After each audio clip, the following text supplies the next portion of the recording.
First, the headlines for this Sunday morning, the 28th of October, 2018. 20 minutes, 11 dead, 6 injured.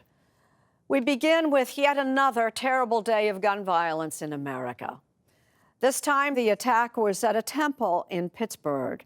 And what happened at the Tree of Life Synagogue is the deadliest attack on Jewish Americans in U.S. history. David Begnaud is there. Jane, police are now telling us that 3 women and 8 men were executed as they worshiped here at the synagogue behind me. There is a piercing silence this morning, a bit of a misting rain, and flowers that had been placed just underneath the crime scene tape. The massacre here at Squirrel Hill is going to be prosecuted as a hate crime. It's been just about 24 hours since the Saturday morning quiet of this mostly Jewish neighborhood in Pittsburgh was shattered when a lone gunman stormed into the synagogue.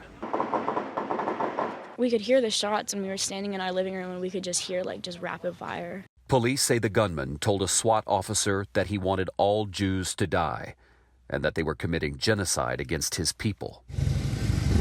Armed with an AR-15 assault rifle and 3 handguns, according to authorities, the man opened fire. This is the most horrific crime scene I've seen in 22 years with the Federal Bureau of Investigation. Members of the Tree of Life Synagogue were brutally murdered by a gunman targeting them simply because of their faith. Bob Jones with the FBI's Pittsburgh office says the 46-year-old suspect, Robert D. Bowers, was not known to law enforcement before now. A search of his social media postings show virulent anti-Semitic slurs. President Trump, speaking at an event in Indianapolis, condemned the attack. This wicked act of mass murder is pure evil, hard to believe, and frankly, something that is unimaginable. Bowers is now facing 29 criminal charges, including 11 counts of obstruction of the exercise of religious beliefs resulting in death. That is a hate crime.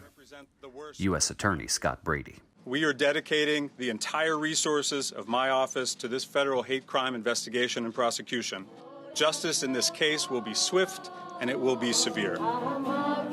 Last night, people jammed a Pittsburgh intersection in the light rain, chanting, singing, and praying, just as the victims were doing when they were killed. For Sunday Morning, this is David Begnaud in Pittsburgh.